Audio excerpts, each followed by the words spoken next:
एम्बरा, चालाक लोमड़ी और मूर्ख बकरी। एक समय की बात है। गर्मियों का मौसम था और तेज धूप पड़ रही थी। चारों तरफ सूखा पड़ा था और तालाब, झीलें सब सूख चुके थे। ऐसे में एक चालाक लोमड़ी बहुत प्यास से परेशान थी।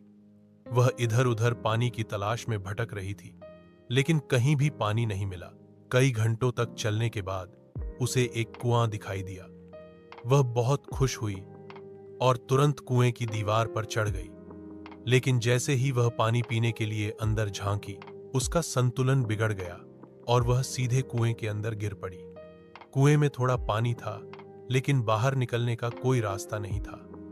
लोमड़ी ने कई बार छलांग लगाकर बाहर निकलने की कोशिश की, पर सफल नहीं हो पाई। कुछ समय बाद एक प्यासी बकरी वहां से गुजरी। उसने कुएं में लोमड़ी को देखा और पूछा, अरे बहन लोमड़ी, तुम वहां नीचे क्या कर रही हो? लोमड़ी ने चालाकी से जवाब दिया, यहाँ का पानी बहुत ही ठंडा और मीठा है। मैं तो यहाँ पानी पीने आई हूं। अगर तुम्हें भी प्यास लगी है तो तुम भी नीचे आ जाओ। बकरी प्यास से बेहाल थी और बिना कुछ सोचे समझे कुएं में कूद पड़ी। अब लोमड़ी को मौका मिल गया। वह बकरी के ऊपर चढ़कर दीवार तक पहुंच गई और छलांग लगाकर बाहर निकल आई। बकरी ने घबराकर पूछा, अरे अब मैं कैसे बाहर आऊं? लोमड़ी हंसते हुए बोली, जब दिमाग नहीं होता तो अंजाम यही होता है। पहले सोचना चाहिए था।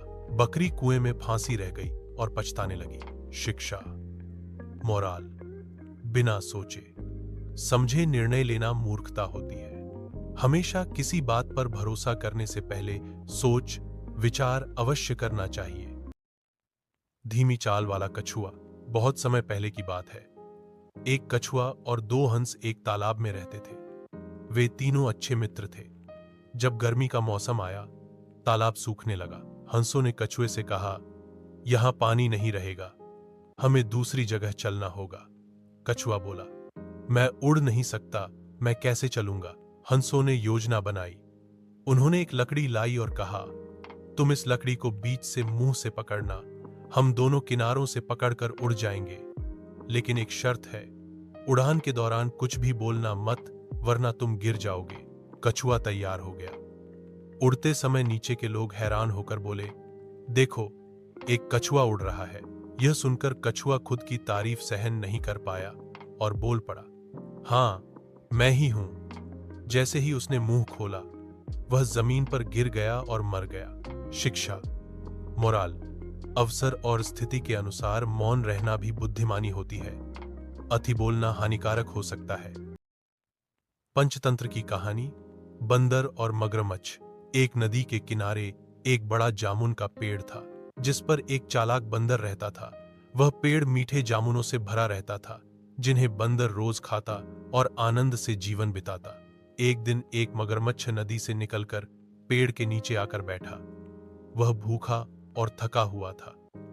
बंदर ने उसे देखा और दया से कुछ जामुन दिए। मगरमच्छ को फल इतने अच्छे लगे कि वह रोज आने लगा और दोनों में दोस्ती हो गई।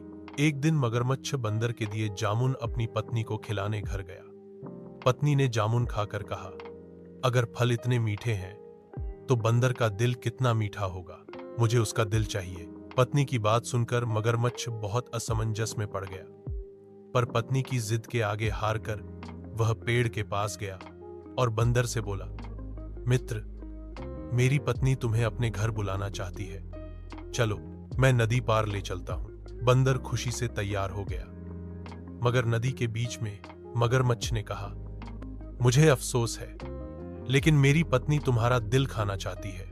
बंदर घबराया नहीं, बल्कि चतुराई से बोला, अरे तुमने पहले क्यों नहीं बताया? मैंने तो दिल पेड़ पर ही छोड़ दिया है, चलो वापस चलते हैं। मगरमच्छ उसकी बातों में आ गया। जैसे ही किनारे पहुंचे, बंदर फुर्ती से पेड़ पर चढ़ गया और बोला, मूर्ख, क्या कोई दिल शरीर से बाहर रख सकता है? नीति, बुद्धिमानी से कठिन परिस्थिति में भी रास्ता निकाला जा सकता है। बताइए, क्या आपको इसे पीडीएफ या चित्रों के साथ चाहिए? चतुर बंदर और जादुई आम का पेड़। बहुत समय पहले एक जंगल में नदी किनारे एक बड़ा आम का पेड़ था, जिस पर रहता था एक चतुर बंदर, माधव। यह पेड़ खास था, इसके पके आम खाने से एक दिन के लिए अद्भुत बुद्धि प्राप्त होती थी। यह रहस्य सिर्फ माधव को पता था, जो कभी कभी आम खाकर जानवरों की समस्याएं सुलझाता था। एक दिन एक भूखा सियार भास्कर पेड़ के नीचे आया और आम मांगा। माधव ने दया करके उसे एक आम दे दिया। अगले दिन भास्कर ने महसूस किया कि उसकी बुद्धि बहुत तेज हो गई है। उसने चालाकी से जंगल के जानवरों को बहकाया और अपना प्रभाव बढ़ाने लगा। फिर वह दोबारा आम मांगने आया। माधव ने पूछा, क्या तुम अपनी बुद्धि से भलाई करोगे? भास्कर ने कहा, भलाई से जंगल नहीं चलता, चालाकी से चलता है। अब माधव चिंतित हो गया।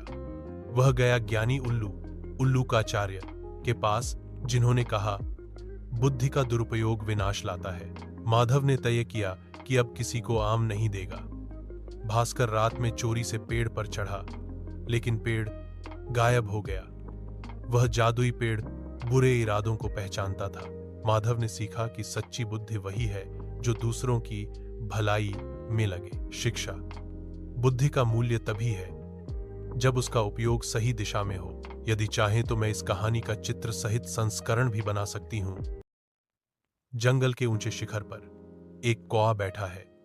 कोमल हवा में उसके पंख नाच रहे हैं। उसकी तेज निगाहें संतोष के क्षेत्र का सर्वेक्षण कर रही हैं। नीचे एक चूहा चंचलता से फुर्ती करता है। उसकी मूंछें खुशी से फड़क रही हैं, क्योंकि वह अपने बिल के पास दुनिया की खोज करता है। कौवा चिल्लाता है।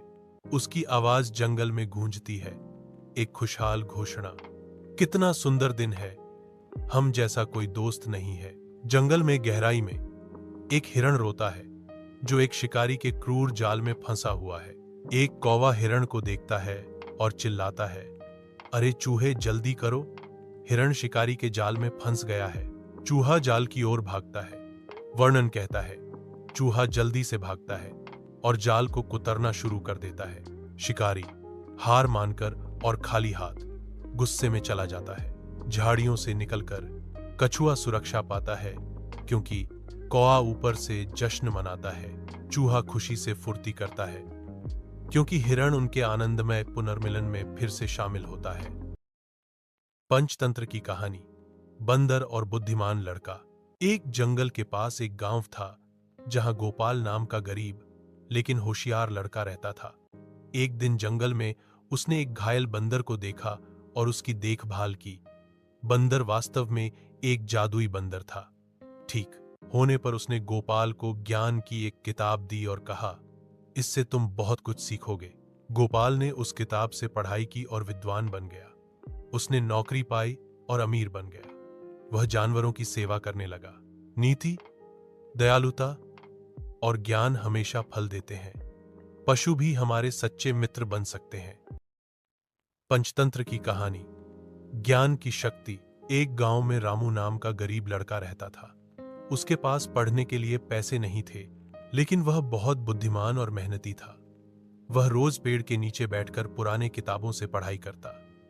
गांव के एक पंडित ने उसकी लगन देखी और उसे मुफ्त पढ़ाया। रामू ने कठिन परिश्रम से शिक्षा पूरी की और एक दिन बड़ा अधिकारी बन गया। अब वह अमीर और सम्मानित था।